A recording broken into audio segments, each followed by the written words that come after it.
तुमच्या पाया पडणं, ह्या राज्यकर्त्यांनी त्या लोकांची पिकं जाळणी यासाठी आमचा जन्म नाही. आम्ही थेट धरणावर जाऊ आणि थेट उघडून पुन्हा इरिगेशन चालू करू.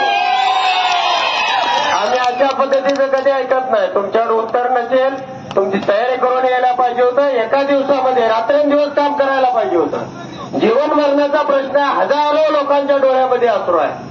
प्यायला पाणी नाही आणि तुमच्याकडे आकडेवारी नाही आणि जिल्हा सल्लागार कालवा सल्लागारची मिटिंग घेणार आणि मग तुम्ही पाण्याचा निर्णय करणार.